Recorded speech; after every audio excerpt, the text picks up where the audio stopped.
Welcome back to another high-level match of StarCraft 2. What I've got for you today is a best-of-3 series of Terran versus Zerg, where in game number 1 we find ourselves on the map Royal Blood.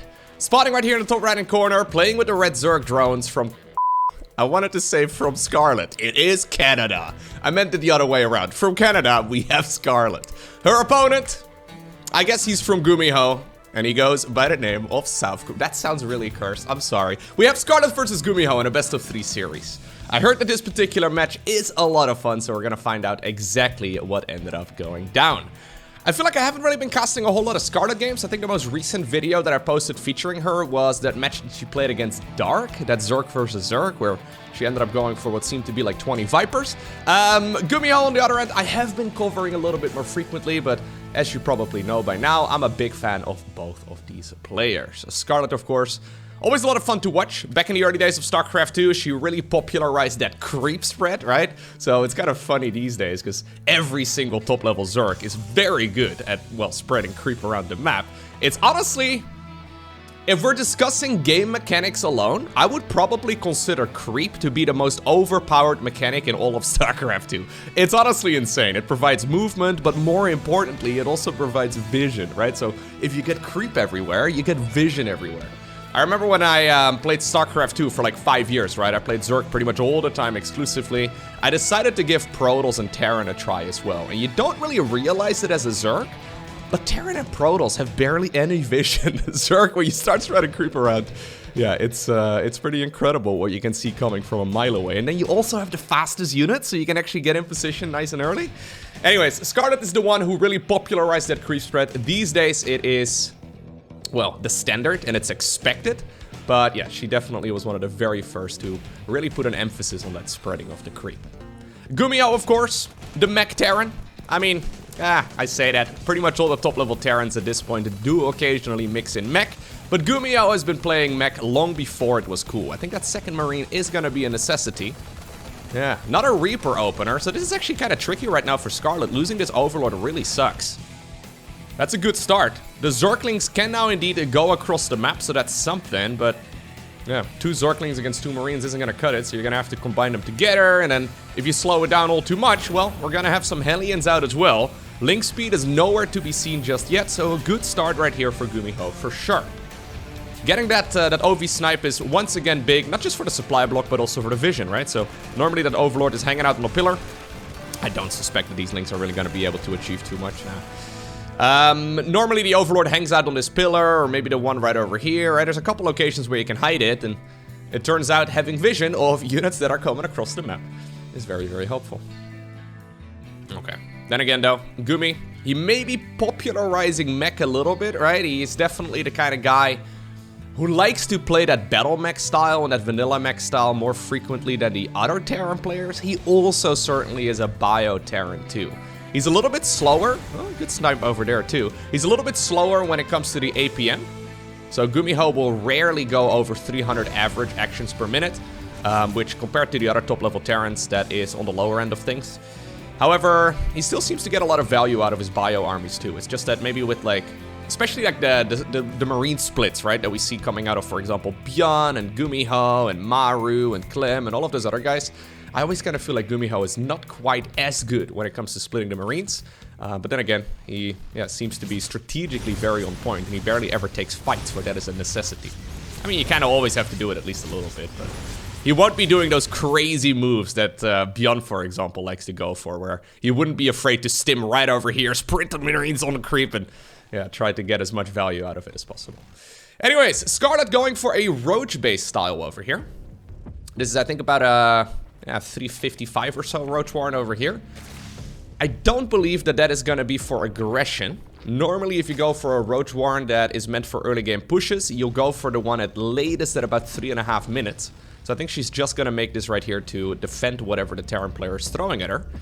At the same time, though, yeah, I mean, the medevac drop is going to go into the main base, but there's already a lot of Hellions. Are we going to ferry them to the... okay, this is such a Gumi build already. No, he's just trying to protect this. The problem is, if the Zerg is on point against these cheeky builds, you end up not really getting a whole lot of value out of it, right? So GuMiho already sacrificing a little bit of his own economy here by delaying the third command center. So you really have to justify this opener, and so far, I don't think that's the case. Sorry, there wasn't enough room in the plane right there. Well, there was, but we didn't at least pick it up right there in time. Yeah, so far, I don't think... I like strategically what GuMiho is doing, but I don't think it's really been worthwhile. Maybe this follow-up, though, can get some work done. Okay, this is looking a whole lot nicer right now. We're not quite done yet. Looks like the medevac at this point is gone, so all of those units will get destroyed. But at least 7 drones right there, yeah, on top of the one that was already killed, ended up going down with that aggression. So that justifies his opener, yeah, at least a little bit. So in this particular case, we're gonna be going into the Stimpec upgrade. I'd be very surprised if it's gonna be Terran mech. I'm assuming, yeah, it's gonna be 2 additional barracks here. Okay, or just 4 additional barracks, fair enough. That's an interesting timing right here on these others. I guess he could have probably started it up a little bit sooner. GuMiho actually, yeah, banking quite a bit of cash right now, which is not something that Terrans usually want to have to deal with at this stage in the game. Either way, a lair at this point is done right here for Scarlett. She's going double Evo, she's going for the Roach speed upgrade. I'm fairly sure that she's mostly just trying to make sure that she defends, right? So, this is what Dark likes to go for whenever he plays Roaches, what Serral also likes to go for whenever he plays Roaches. Usually, they'll try and just defend, and then eventually overwhelm. So, Roaches historically have always been played as like a timing attack sort of army, and there's definitely a chance she will do a move out as soon as 1-1 is done. But these days, it seems that most of the time the Roaches are just a stepping stone to try and tech up to higher tier armies. So we see Roaches into Lurker very frequently, we see, well, Roaches into Quick Vipers. We see a variety of styles coming out of this. We'll have to see exactly what Scarlett decides to go for, but yeah, normally if you want to go for a timing attack-based style, you go for the Evo Chambers a little bit quicker, you go for the Lara a little bit later, you go for the 4th a little bit later too, so I'm fairly sure that she's just gonna sit back and absorb every single attack. Okay. So, we're starting off with a nice macro game here. 1-1 coming up as well for Gumi. For Terran players these days, they oftentimes open up with bio-based armies. So this infantry-based force that Gumi is going for. Now, normally, with this sort of style, you go for about 8 Hellions in total. We already have apparently 14 in total right here for Gumi, but this is GuMiho we're talking about. He plays the game a little bit differently. Anyhow, normally you go for a 1-1-1 opener, so 1 barracks, 1 factory, 1 starport, then you make about 8 Hellions, and then you do the big switcheroo in the main base. Then, as you're producing a lot of Terran bio, when you have 4 base economy, you transition towards the Ghost. And then after that, if the game goes on for longer, you can transition from Ghosts into mech. So, there's a lot of stepping stones, but we've been seeing that more and more frequently over the last half year or so, where Terrans do definitely enjoy the perks of having that Ghost mech army. That's the ultimate unit composition for Terran, but we're still a very long while away from that right now. Pathogen Glands coming up as well. Scarlett going for the Hive at the same time. If you would have covered up the name tags, I probably would have assumed this was Dark playing. This is a very Dark-esque style so far, other than maybe the rigidity in the build, especially early on. Scarlett is maybe a little bit more rigid than what Dark likes to do. Dark usually just seems to, I don't know, throw a coin up in the air, and wherever it lands, that's what he's going for.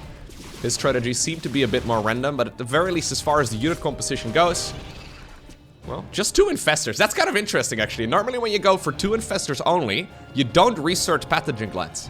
So the Pathogen Glands is a rather expensive upgrade. It's an energy improvement, so a spawn energy improvement for the Infestor. But if you're gonna go for only 2 Infestors, now this is a nice catch right here from Gumi. Okay, yeah, she's adding on more right now. It seems more worthwhile to... Well, without Infestors, it's gonna be a really hard fight. I don't think this is good, Scarlett. Yeah, Marines are basically free, no? Okay, maybe not, but I don't really like this trade all too much, especially since she's just replacing it with more units. Okay, there's a fungal growth at the very least joining in as well. That was not a fight I really liked. I would have liked that better if she was trading out the Roaches for a higher tier unit, you know, like opening up some supply, but she's replacing this with more stuff. Now, there is a chance, however, that she's taking that trade because she's reading that there's a timing attack coming up right here for Gumi. And normally, Terrans do like to go for an all-out assault with 2-2, and since she just traded out armies before those upgrades are done, I think that actually may very well be the case. She's like, yo, I think I can, yeah, just trade out the units right now before the upgrade's finished. There's another fungal growth. It's very difficult for Terrans to push onto creep in the first place, but when there's a bunch of infestors out, there you go. The reinforcing Zerg units are indeed going to be able to clean this up. And that is right before vehicles weapon level 1, as well as +2/+2 for the bio units is done. Okay. I wasn't sure about that trade initially, but I think that actually worked out really nicely right there for Scarlett. Especially if your goal is to survive until the late game. It seems to be a good strat. Okay. Okay, so we're going from Roach Ravager Infestor with +2 missile into a Baneling Nest, an Ultra Cavern, and Adrenal Glands. So Scarlett using the Roaches very much so like a stepping stone as well to eventually end up at Ultraling Bane, with I guess still Infestors for support. Interesting. Yeah, so now we're going into melee together with the +3 Carapace. Okay. Those Banshees from the early game still being quite annoying though. Yeah, 11 kills, 9 kills already. At this point, we do have the 4th Command Center secured. Additional barracks are coming up here at the front. I'm suspecting that these are gonna have tech labs on them, and then we should be seeing a Ghost Academy. Queen's over here dealing quite a bit of damage too, though. Okay. A transition towards Ultras. I like it because I like Ultras quite a bit since the new multiplayer balance patch, but I haven't seen a lot of Zerg players at this level of play have a lot of success. Because Terrans are really good at retargeting with their siege tanks and, you know, not just letting them manually, or sorry, automatically shoot, but manually targeting the units they actually want to kill. And it's the same for Marauders and Ghosts and all that. I mean, we don't have any Ghosts just yet. I really do believe that we should be seeing a Ghost Academy coming down. Now this is, again, Gumi we're talking about. GuMiho, I'm sure he watches the other pro games too, but he certainly seems to be very fond of just playing whatever he likes. Without Ghosts, taking out Ultras and Infestors is going to be very hard. The thing is, GuMiho hasn't seen any of that yet, right? He hasn't scanned the opponent's main base. He doesn't know what's going on there. So he may very well be suspecting that this is just going to be Roach, Ravager, Infestor for, well, as long as this game goes on for. Okay, there's the Ghost Academy coming up. There's no reason not to have it at this point in the game. Planetary Fortress coming up in the middle of the map as well. And Gumi is going to be able to secure the 5th base. Now this is where things get kind of scary as a Zerg though. Because 5 base Terran is really good. That's when you get enough income as the Terran to really start transitioning towards that ultimate Terran army that Zerg players are not really happy to play against. So by the way, most of the Roaches have now transformed into Ravagers it seems, which is kind of cool. We still do not have any Ultras coming up. Although we do have that +3, so I think she's mostly just using the Ultra Cavern here to get upgrades. This is a really nice little move though from Gumi. I actually really love this. So all of the Roaches are on the other side of the map. Yeah, this is actually just gonna kill the hatchery straight up. Those units just moved onto creep. They got their boots dirty. They probably have... Okay, well, never mind. They don't have creep stuck on their boots anymore. Well, maybe they do, but I guess it doesn't bother them. Anyways, they at the very least got the hatchery done, and they killed a bunch of units as well. Now suddenly 4 Ultras are coming up. Liberators already on the production tab as well. Still no Ghosts. Without Ghosts, fighting this army is gonna be hard, but GuMiho has not scanned the opponent's main base in forever. It's been, I don't know. Well, now an Infestor at the very least got spotted. It's been forever since, now Ghosts are finally coming up, okay. Since he's got some information there. 3-3 about to finish here as well for Gumi. Scarlett, once again, trying to get those Infestors in position, but good splits here. Corrosive Biles, pretty much all miss. Nice spots right here, though, for Gumi. It can be difficult for Terran to secure 5 base economy, but GuMiho, yeah, relatively smoothly managed to get there.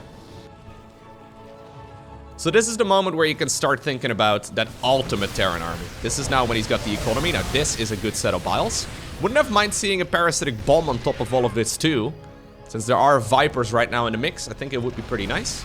Ultras at this point have been spotted though for Gumi, so the Ghost production immediately starts up. The problem is, the Ultras are already out and the Ghosts are not really here yet in big numbers, so these Ultras, they can actually pack a punch. We have a couple of Blinding Clouds as well. It seems like they are mostly just shutting down a couple of those Zerg units, which is not really where you want to have them. Ghosts coming in clutch though as they decide to snipe whatever they can. Then, once more though, this is a scary fight right here for Gumi. He managed to hold his ground. Excellent control right there, coming out of the Korean Terran player. Maybe the Ghost transition was a bit late. I think if this was Maru, he probably would have already had about 20 of them. But at least they are now available. Okay. Spire coming up. Hydra then coming up. Factories coming up. Infernal Pre-Igniter, that's the blue flame upgrade, also coming up. Additional command centers are going to finish here momentarily. Taking more bases from these 5 is difficult on this map for Terran. So these expansions over here, they really feel like they're really far out. But you have to take another base, right? Zerg has been macroing happily on the other side of the map. Even the golden minerals are right now acquired. 95 drones right here in total for Scarlett, so... yeah, even though these trades may not be the most cost efficient, you can see that her income is looking really, really nice. If we look at the units lost at this point, it's actually not too bad. I actually expected this to be worse for the Zerg. 62 roaches, and they ended up getting some pretty good trades there. 9 siege tanks have actually gone down here. Okay. Hydras. This is an interesting one. I was wondering if maybe the Hydras were just there to transition towards, I don't know, for example, Lurkers? But that seemed like a bit of a strange call as well. Is the Spire gonna just be a Spire, or are we gonna go Greater Spire and transition to Brutes? I think both, yeah, okay, both options are fine. Maybe if you need some Corruptors, for example, against the Liberators, that can be very helpful. Nice little nuke over here, actually, for these Terran units over there. Okay. That was not a trade you're looking for here as the Zerg, but Scarlett has got some cash, so she's just immediately replaced... oh no, she was going to replace them, but then cancelled it and added on some Hydras instead. Interesting.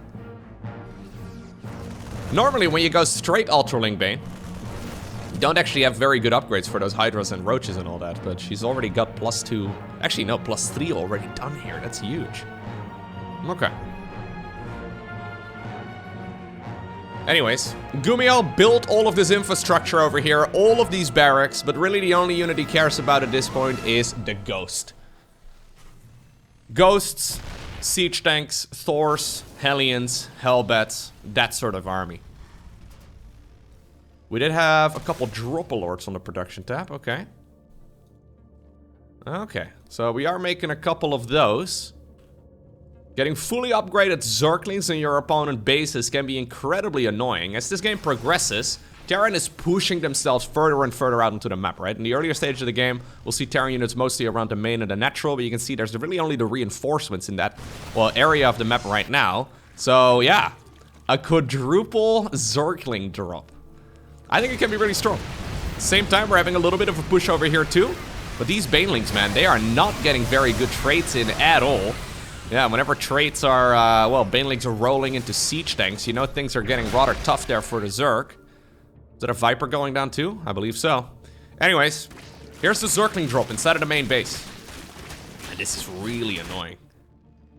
Yeah, I think maybe loading your units into medevacs may be the best move and trying to go back home as quickly as possible. Anyways, it's not the end of the world, right? This is not a Nidus worm, so the units can't really retreat as easily. Though they could have, well, popped back inside of these balloons over here. Anyways, GuMiho decided to continue the aggression during all of this. I wouldn't mind seeing some nukes coming up as well. Okay, so this base over here has been acquired. There's a nuke indeed coming up. Okay. Thank you for making me sound smart, Gumi. I do appreciate that. I'm very concerned, though, with the movement right here on these ghosts. The problem is, one fungal growth and this game is over, man.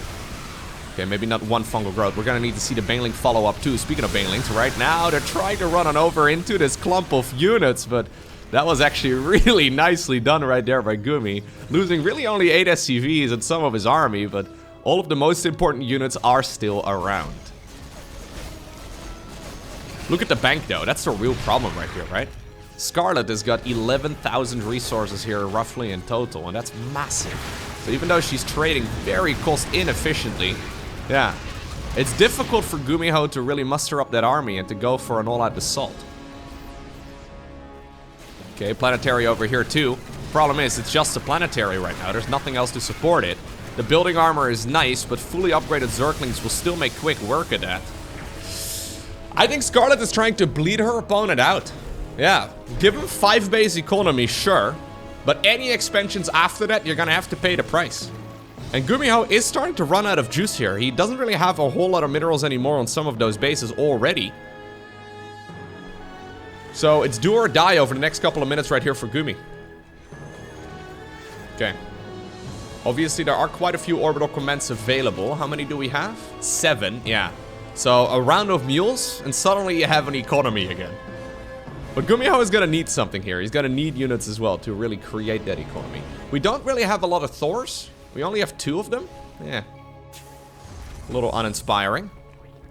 Wouldn't mind seeing a Raven or some of that that nuke play once again. Scarlett, once again, coming back in. Another Overlord drop. Zerglings in the meantime, trying to get on top of these tanks over here too, or just run by it somehow. Fair enough, this is quite annoying. At the same time, there's also a big fight over here at the front. Again, that newly acquired base is not going to happen. Mostly Ghosts here, caught by themselves against fully upgraded Zerglings. That is not really where you want to have them. Sure, the Ghosts do just fine in a straight-up battle, but... Okay, well, they get to take out their anger right there on a couple of those Overseers, but at the same time, we've got some damage coming down over here. If the Ghost Academy falls, with it, the nuke also disappears. So, yeah, no nuke in this game, it seems, unless he decides to remake it, and he definitely should remake the Ghost Academy. But GuMiho seems a little clueless right here in the late game. I mean, he's trying to make that army. He's trying his best, but he doesn't really seem to have a plan. Maybe clueless is a bit of a harsh word. Look at this guy, he doesn't know what he's doing at all. No, but yeah, there's not really... There's an attempt at playing that Maru-esque style, but without being Maru, you know? Like, whenever you see Maru playing from this position, you're like, oh my god, what do you even do? But Scarlett has been in the driver's seat of this game ever since, like, the 5-minute mark. Okay, maybe a little bit later than that, ever since she transitioned away from roaches, but... Here we go, once again. 5-base economy is okay, but anything after that is not alright. I really would have loved to see some Vipers here for parasitic bombs, though. I feel like that's something that all the top-level Zergs do all the time. Where they just continuously... is that a Liberator over here? Okay, 16 kills on that Liberator, fair enough. Anyways, where they continuously go for that, yeah, that Viper shenanigans too. Even if it's not gonna kill the Medivacs with the first engagement, usually the follow-up parabombs are incredibly powerful. Anyways, GuMiho right now trying to secure another base. Going for 2 bases right now. He really only just needs a singular one, but there's just so much Zerg. Here comes the Swarm once again. Brilliant play right here by Scarlett. Unburrowing those Lings over here too. Just trying to be annoying, right? Getting another Siege Tank kill is not bad. Looks like the Command Center over here ended up going down too. We had Corruptors on the production tab as well, and Scarlett is everywhere. 9 Brute Lords. We have nothing really to kill Brute Lords. I mean, there are some Ghosts still available, but all of the Thors are gone. There's really not a whole lot here for the Terran player to deal with those units, and that's the real power of the Zerg. A couple of SCVs taking up space right there inside of the Medivac. Anyways, that's the real power of the Zerg, to be able to whip out a massive army transition just like that. This is scary. There's not really a whole lot for the Terran player to do against this. We're at +1/+1 for the Brute, so they don't have the best upgrades, but at this point, look at the units that are on the production tab. This is GuMiho trying to counter a ground-based army, but that's not happening at all. Couple of Blue Flame Hellbats, okay. This is the kind of stuff we need to see. Again, the pacing of this game has been entirely in Scarlett's hands, right? And GuMiho's striking back over here, super nice. 22 drone kills here in total. Problem is, these Brutes, what do you do? There's just not really much available to deal with these Brute Lords. Yeah, you can try and evacuate some of the units inside of the Medivacs, but I don't really think that that is going to cut it. I think Scarlett could push more aggressively, but she's giving the opponent the benefit of the doubt of having like 5 of those Thors just lining up right over there. Okay. I think these Blue Flame Hellion run-bys should have been happening a long time ago. Ever since we started going back to Hellion production, that must have been at least 5 minutes. I think going for some of those and maybe dropping the opponent a little bit more would have been really lovely. Okay. That's the 5th base going down. Another Command Center finds its grave over here too. GuMiho decides to roll all of the units that he's got to watch this base over here on the left side. Scarlett doesn't care about this base, GuMiho, and you must realize that as well.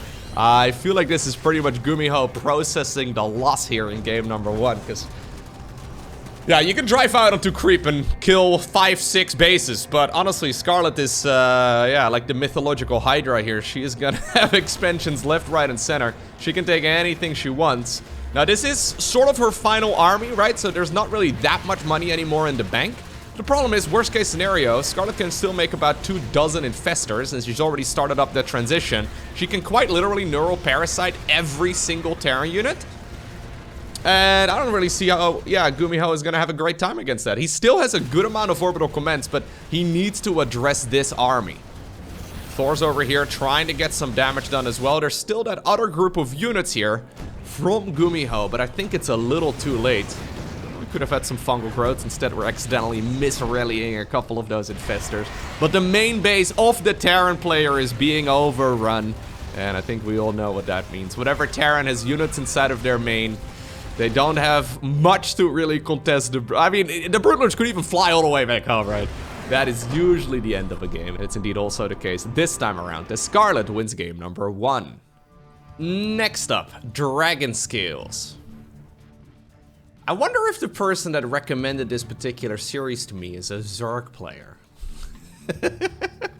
Because if game number 1 was anything to go off of, I mean, that's the Zerg dream right there, man. As somebody who is... yeah, a bit of a Zerg enjoyer myself. I really enjoyed that, but I can imagine if you're a Terran player out there, maybe a bit of a painful match. Not really the GuMiho we are really used to seeing, right? So, I feel like Gumi is at his best when he's going for that mech-based army, when he's playing those battlecruiser builds, when he's going for the speed benchies, when he's going for the proxy factories, right? All of the shenanigans. This is what I believe to be a double barracks opener. Double barracks openers only ever really lead to bio-based armies. Now, don't get me wrong, Gumi is not bad at playing bio, but I feel like he's much better at playing Terran mech. I might be mistaken. Maybe he's found more success playing bio. I mean, there are builds, I guess. If anybody is gonna open up double barracks and then go Terran mech, it would be GuMiho. But I would be very surprised. Let's leave it at that. We'll find out, I guess, as this game progresses.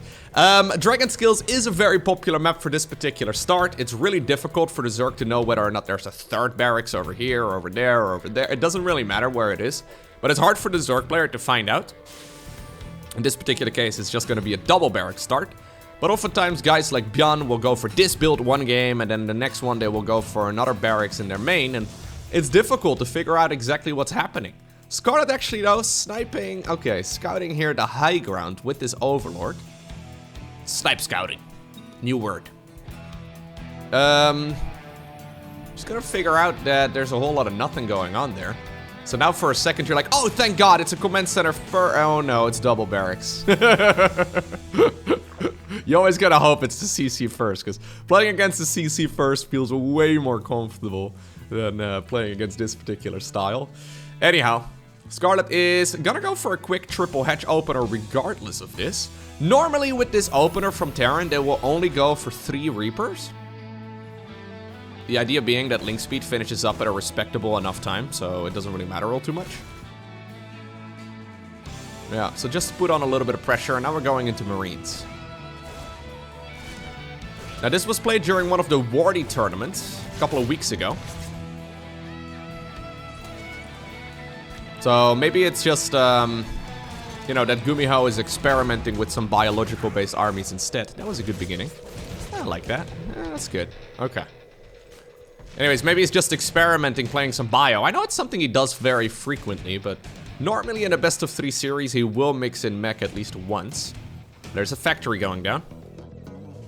We don't have any add-ons over here yet, and we're now gonna go for... that Reaper is not supposed to be a Reaper. I'm fairly sure that that is supposed to be a Marine. Doesn't really make sense to have a Reaper there. Anyways. Yeah, Lynx are late here with their speed upgrade, right? So... maybe that's why an additional Reaper is not bad. Especially if it would be part of this army. So since Scarlett opted to go for the triple hatchery opener, she pulled 2 drones out of gas at about 60. So you slowly trickle in a little bit more gas to go for the metabolic boost upgrade eventually, favoring a quicker 3rd hatchery. Anyhow, it means that your link speed is delayed, and I think actually 5 Reapers would have worked really nicely right here in this particular game. Normally it's not a very great call, but... Okay, there's a tech lab over there. Oh no, it's a reactor. Interesting. Yeah, so we're just gonna be playing full bio. But now the Stimpack upgrade is very late though, so I don't really understand the... What is... Maybe we're gonna go Widow Mines or something? He could still be going Hellions. I'm sure we're gonna see here in a moment exactly what this factory is meant for. Oftentimes with a build like this, it's literally just there to create the add-on. But going for Medevacs right now would be a little bit early. Plus, I mean, Gumi doesn't even have the resource for it. No, okay, we're just gonna go Hellions. Interesting. This is such a strange unit comp. 4 Marines and 4 Reapers. There you go. Roach Warren once again coming down for Scarlett. It's good to get an upgrade, an update on where she's currently at in this particular matchup. I know that Scarlett likes to spend a lot of time over in Korea. I don't know if she's currently there, but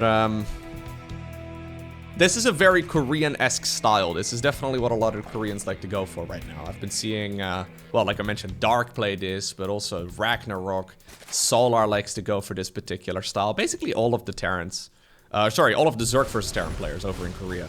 They're, yeah, opting for this particular style. Once again, Roachhorn before the lair. So it's an indicator that she just wants to make a round of roaches and not die to anything silly, right? That seems to be the general goal. Armory here coming up as well. So I think it's going to be, yeah, a Stimpack, Hellbat, Medevac push. That is funky. Not something we really commonly see, but I would imagine that, yeah, roaches are pretty good against that. So how many roaches do we have at this point? Only 5. 5 roaches, 6 queens. Okay, this is actually a misread right here from Scarlett. Yeah, losing a queen here at the start of this fight really does suck for her. She's trying to make as many units as possible. Buying time here. Trying to run these units around. Honestly, the Terran army is not even really that big, though. Yeah, queens with transfusions? Okay, there you go. They're just fine. Okay. Yeah, so that's the big advantage of opening up with this seemingly randomly timed Roach Warren. It doesn't go for any timing attacks. It doesn't line up with a whole lot of aggression from the Zerg, but it's fantastic at defending whatever the Terran player has, right? Queens, Roaches, Zerglings. There's not really a whole lot that Terran can really do against that in order to shut it down. And now, once again, we're playing Bio. If we're gonna play a very similar game as previously, and we're just taking a different road to the mid game, I am definitely gonna favor Scarlett here. Roach speed coming up. 1-1 upgrades coming up here as well.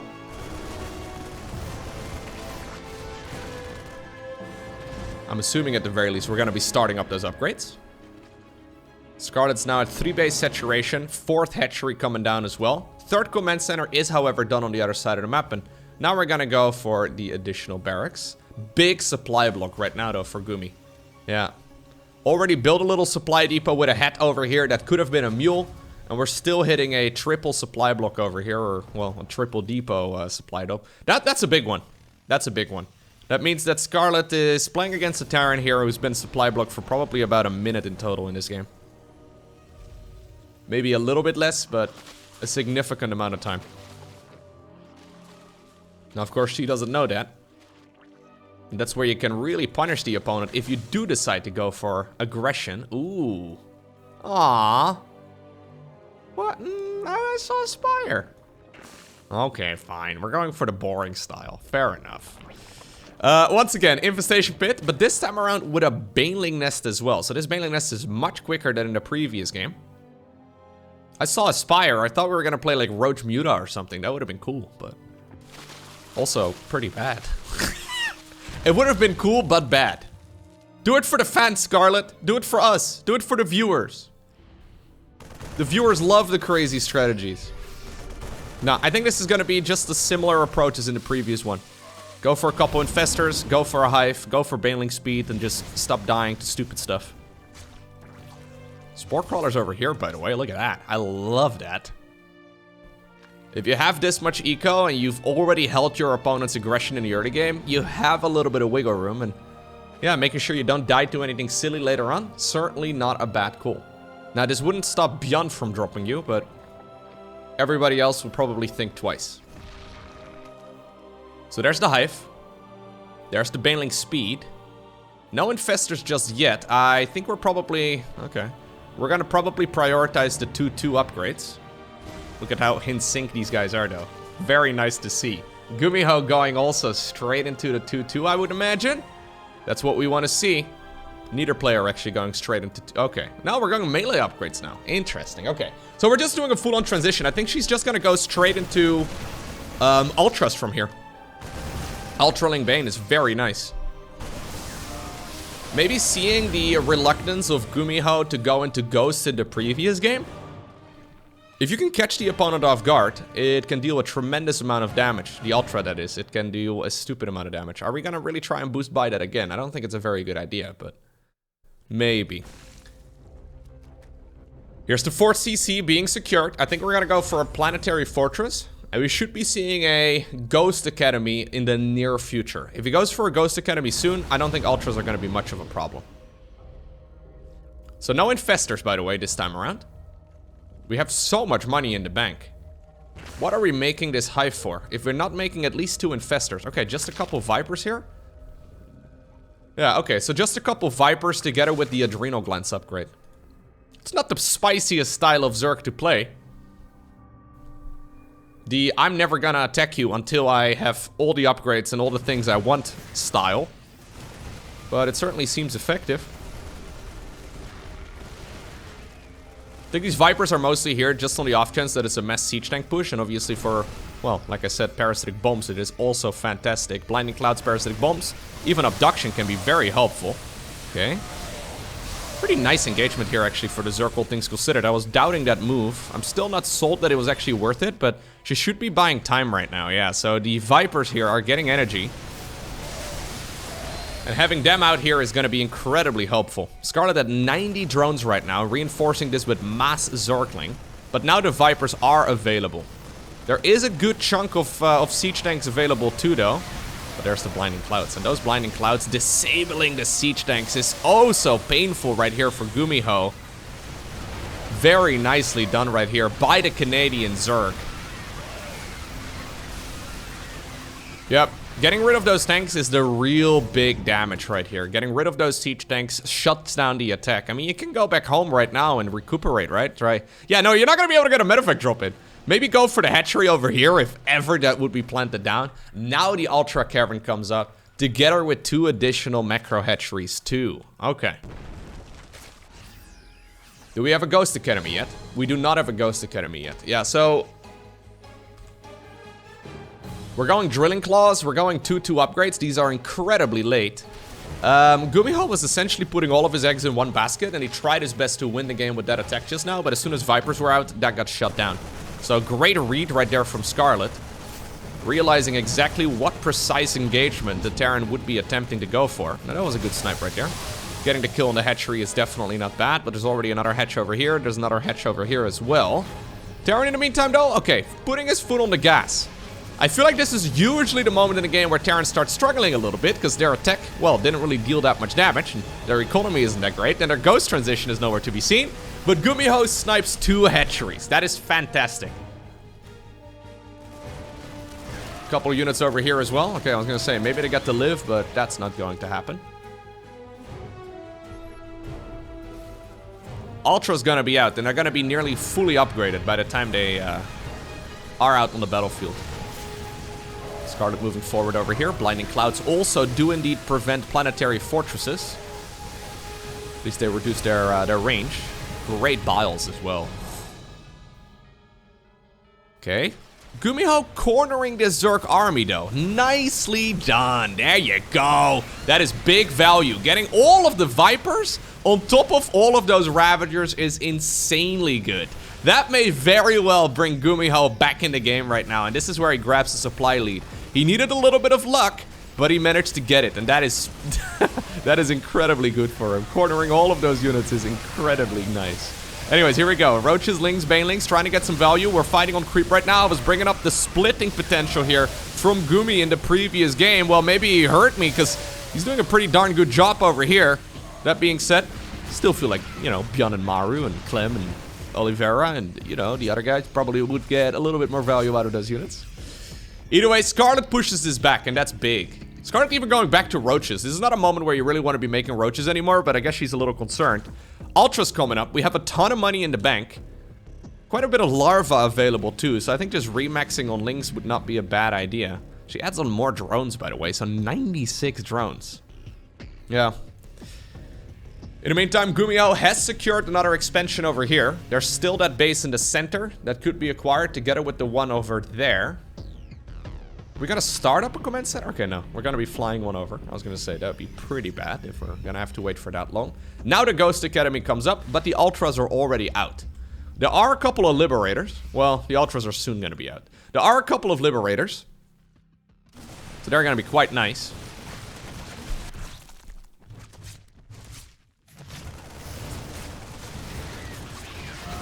Okay.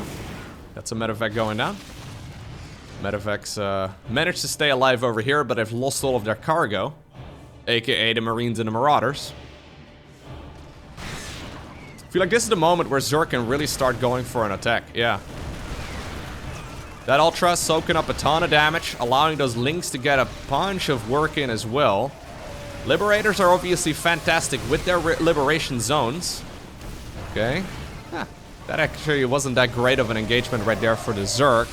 But in the meantime, there's a fight going on the left side of the map too, and that one will indeed clean up that base. 11 SCVs have gone down there as well. Now the ghosts are coming out.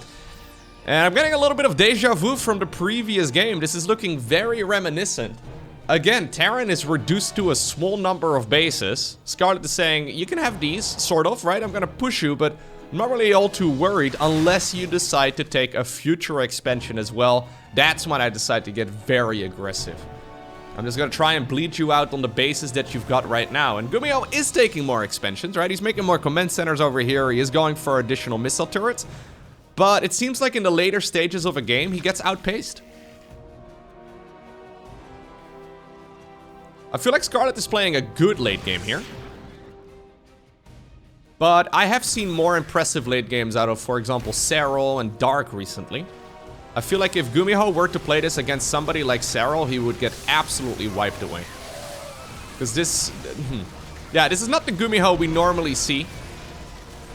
Serral would be doing a lot of the similar moves here that Scarlett is doing, but then on top of that, he'd be addressing the medevacs, right? And like, the medevacs are really what is ultimately allowing GuMiho to stay in this game. I think actually just mixing in a couple of parasitic bombs, and look at the creep spread here as well from Scarlett. Just insane, right? I mean, I brought it up previously. It's what she popularized back in the early days of StarCraft 2. Anyways, if these medevacs weren't here right now, this Terran army would be so bad. I mean, it's already pretty atrocious right now. If like half of those medevacs got destroyed with a parasitic bomb, I think it would already be GG. Honestly, I don't think it's really gonna be too far behind anyways, because Scarlett is pushing through right now. 15 SCVs have once again gone down. We can replace them with mules. Right, there's now a Spire coming up. We have 72 Zerglings on the back of this too. But GuMiho is now, well, roughly 80 supply behind the Zerg. And yeah, with less than perfect upgrades, less than perfect unit compositions, Zerg still has 91 drones. Scarlett can rinse and repeat this for at least another 10 minutes.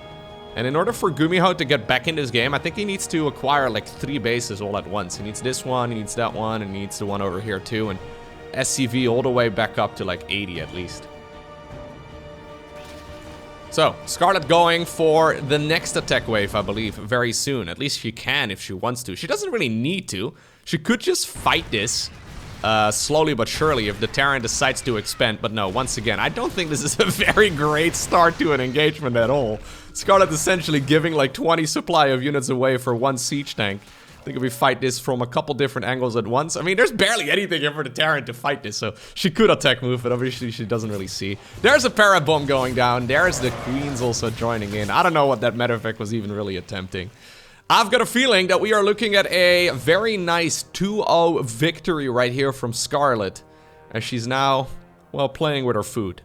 My mom always told me I couldn't play with my food, but I like doing it in StarCraft 2, I'm not gonna lie. Yeah, it's kind of fun. I mean, obviously you don't want to throw a game, right? Everybody's played games of StarCraft 2 where you've thrown a game that you have, yeah, You basically had like 3% chance to lose, but you still managed to grasp defeat from the jaws of victory. Personally, I have done that many a time. So she is just crossing every T and dotting every I, making 100% sure that she's not going to get overwhelmed. But at this point, she can basically remake this entire army before GuMiho can even unsiege his tanks. So here we go. Zerg decides to go in for another push. There's gonna be a ton of army on the back of this too if she needs it, and I just don't see how GuMiho is ever going to hold this. More than 100 Zerglings on the production tab all at once. It's indeed Scarlett who obtains the victory 2-0.